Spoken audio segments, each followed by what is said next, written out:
16 जून, कक्षा एकादश, विषय सामान्य हिंदी। भैया बहनों, अभी तक आप लोगों ने भारतेंदु हरिश्चंद्र जी के जीवन परिचय के बारे में पढ़ा, उनके साहित्यिक परिचय और उनके रचनाओं के बारे में जानकारी प्राप्त की। उनके जो निबंध हैं उनमें से एक निबंध है भारतवर्षोन्नति कैसे हो सकती है। इसकी व्याख्याएं आपको करनी है। इसमें शीर्षक से ही सिद्ध होता है, प्रतीत होता है कि लेखक ने भारतवर्ष की उन्नति के प्रति अपने विचार व्यक्त किए हैं कि भारतवर्ष की, हमारे देश की, हमारे भारत देश की उन्नति कैसे संभव है, कैसे हो सकती है, इस बारे में अपने विचार व्यक्त किए हैं। एक बात और ध्यान देंगे कि अभी तक आप लोगों ने जो व्याख्याएं की हैं उसमें गद्यांश की व्याख्या होती थी, लेकिन इसमें कुछ बदलाव हुआ है, क्योंकि दसम के स्तर से व्याख्याएं हो रही थी। एकादश में जो बदलाव हुआ है उसमें गद्यांश पर आधारित प्रश्नों के उत्तर देने हैं। गद्यांश लिखा हुआ है, उसमें गद्यांश के नीचे जो प्रश्न दिए गए हैं उनके उत्तर आपको देने होते हैं। 2-2 अंक के 5 प्रश्न होते हैं। उन 5 प्रश्नों के उत्तर अर्थात 10 अंक का एक प्रश्न होता है जिसमें गद्यांश पर आधारित प्रश्नों के उत्तर देने होते हैं। भारतवर्षोन्नति कैसे हो सकती है के प्रति भारतेंदु हरिश्चंद्र जी ने अपना मंतव्य देते हुए कहा है, अपने विचार व्यक्त करते हुए कहा है कि हमारे देश के लोग बहुत ही आलसी हैं। उन्हें हमेशा नेतृत्व की आवश्यकता रहती है। ठीक उसी प्रकार से जिस प्रकार से रेलगाड़ी में बहुत सारे डिब्बे लगे होते हैं, लेकिन वह बिना इंजन के एक स्थान से दूसरे स्थान तक नहीं जा सकते। साथ ही साथ हनुमान जी का भी उदाहरण दिया है कि जब जामवंत ने उन्हें याद दिलाया था तब उन्हें सारी शक्ति याद आई थी। तो शक्ति पुंज सभी हैं, सभी में शक्ति का भंडार है, लेकिन उन्हें आवश्यकता रहती है कुछ याद दिलाने की, तो क्या कुछ नहीं कर सकते। ऐसे हमारे भारतवासी हैं, ऐसे हमारे भारत के नागरिक हैं। भारत के नागरिकों के प्रति जो विचार व्यक्त किए हैं वह गद्यांश कुछ इस प्रकार से हैं, आप लोग देखेंगे। इस अभागे आलसी देश में जो कुछ हो जाए वही बहुत है। देखिए, यहाँ पर अभागा कहा है, ये दुर्भाग्य है। भारतेंदु जी कहते हैं हमारा दुर्भाग्य है कि हमारे देश आलसी नहीं है, देश में रहने वाले लोग आलसी हैं।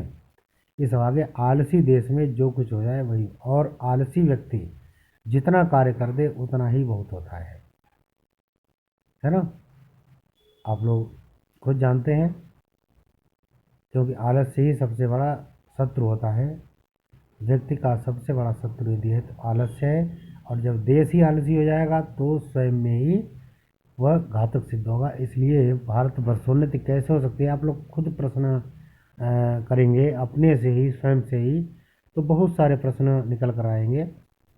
जब ऑफलाइन क्लास होती है तो क्लास में मैं पूछता भी हूँ, तो लगभग 50 भैया बहन है तो 50 प्रश्न निकल कर आते हैं। कोई कुछ बताता है, कोई कुछ बताता है, कोई कहता है ईमानदारी करनी चाहिए तो भारतवर्ष की उन्नति हो जाएगी, है, कोई कहता है चोरी नहीं करनी चाहिए। तो सारी अच्छी अच्छी बातें लोग भैया बहन बताते हैं, लेकिन कैसे भारत की उन्नति हो सकती है इसके बारे में वास्तव में आलस्य त्याग कर अपने कर्म के प्रति जागरूक होना, अपनी शक्ति को पहचानना है। सबसे बड़ी महत्वपूर्ण बात है कि होता है जब आदमी को अपना ज्ञान कहलाया वो शक्तिवान, तो आत्मज्ञान की आवश्यकता है। इस अभागे आलसी देश में जो कुछ हो जाए वही बहुत है। जिस प्रकार से आलसी व्यक्ति जितना जो कुछ कार्य कर दे वही बहुत होता है, उसी प्रकार से इस देश में भी जो हो जाए वही बहुत है, ऐसा भाव यहाँ पर व्यक्त किया है। हमारे हिंदुस्तानी तो लोग तो रेल की गाड़ी हैं, हमारे हिंदुस्तानी लोग तो रेल की गाड़ी हैं, रेल की गाड़ी के समान बता दिया। देखो, हिंदुस्तानियों को, देशवासियों को रेलगाड़ी के समान बताते हुए कहा है कि हमारे हिंदुस्तानी तो रेल की गाड़ी हैं, क्योंकि जिस प्रकार से रेलगाड़ी में फर्स्ट क्लास, सेकंड क्लास, विविध प्रकार के सुसज्जित अच्छे अच्छे डिब्बे ट्रेन में लगे होते हैं, लेकिन बिना इंजन के वो चल नहीं सकते, ऐसे ही हमारे देशवासियों को भी इंजन की आवश्यकता रहती है। उन्हें आगे ले जाने वाले लोगों की आवश्यकता रहती है, लेकिन लोग अपने अपने कार्यों में व्यस्त रहते हैं, वो उन्हें कौन बताए। वैसे ही हिंदुस्तानी लोगों को कोई चलाने वाला हो तो क्या नहीं कर सकते। इनसे इतना कह दीजिए, कहा चुप साध रहा माना, अर्थात सभी शक्ति के पुंज हैं, सभी में शक्ति का भंडार है, केवल इनको शक्ति याद दिलाने की आवश्यकता रहती है। फिर देखिए हनुमान जी को अपना बल कैसे याद आता है। सो बल कौन याद दिलावे, बहुत सुंदर बात कही है। सो बल कौन याद दिलावे, ऐसा बल याद कौन दिलाए, अर्थात सभी अपनी अपनी मस्ती में डूबे हुए हैं, सभी अपने अपने कार्यों में व्यस्त हैं, कोई किसी को शक्ति याद नहीं दिला रहा है, अर्थात कोई किसी को अच्छे रास्ते पर चलने का सुझाव नहीं दे रहा है।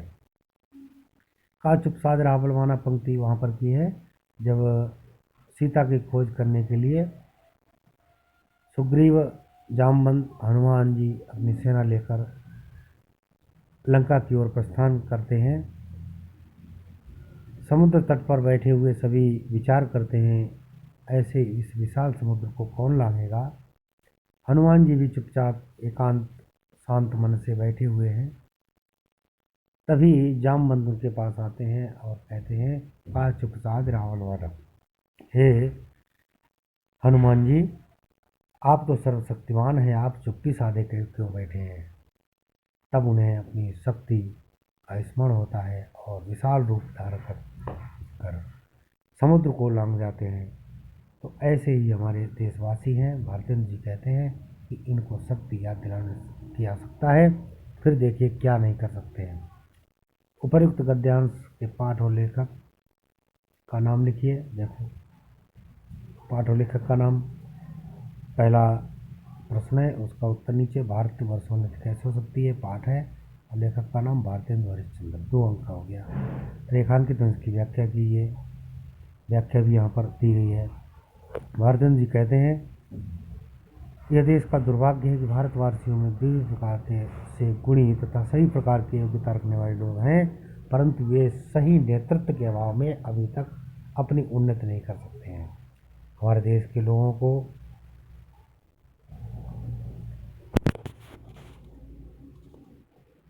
रेलगाड़ी, यहाँ पर नहीं आएगा, ठीक, रेलगाड़ी की संज्ञा दी गई है।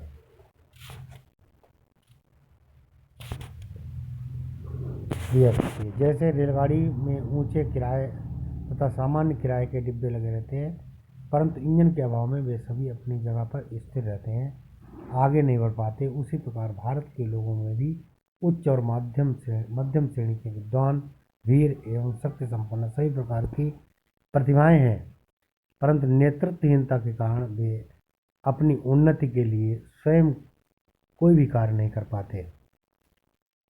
यदि भारतीयों को सही मार्गदर्शक की सत्प्रेरणा प्राप्त हो, जो उन्हें उनके बल, पौरुष और ज्ञान का स्मरण दिला सके, तो वे कठिन से कठिन और बड़े से बड़े कार्य को भी आसानी से कर सकते हैं।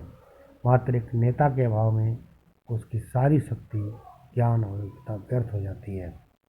प्रश्न नंबर 3 है, लेखक ने देश के लोगों को किसकी संज्ञा दी है, कारण सहित उत्तर दीजिए। रेलगाड़ी की संज्ञा दी है, क्योंकि जिस प्रकार से रेलगाड़ी में ऊंचे किराए और सामान्य किराए के डिब्बे लगे होते हैं, परंतु वह इंजन के अभाव में एक स्थान से दूसरे स्थान तक नहीं जा सकते, ऐसा बताया है। पर समाचार का जो प्रसाद रहा बलवाना, इस लोकोक्ति के माध्यम से लेखक किस बात को स्पष्ट करना चाहता है, तो वो भी यहाँ पर दिया है। लोकोक्ति माध्यम से लेखक यह स्पष्ट करना चाहता है कि देश को लोग हनुमान जी की तरह हैं। जामवंत ने जिस प्रकार हनुमान जी को उनकी शक्ति का स्मरण कराया और वे समुद्र लांघ गए, उसी प्रकार भारत के लोगों को प्रेरणादायी सफल नेतृत्व किया सकता है। प्रश्न नंबर 5 है, प्रस्तुत गद्यांश का आशय अपने शब्दों में लिखिए। आशय का भाव, आशय का अर्थ है उसका भाव क्या है।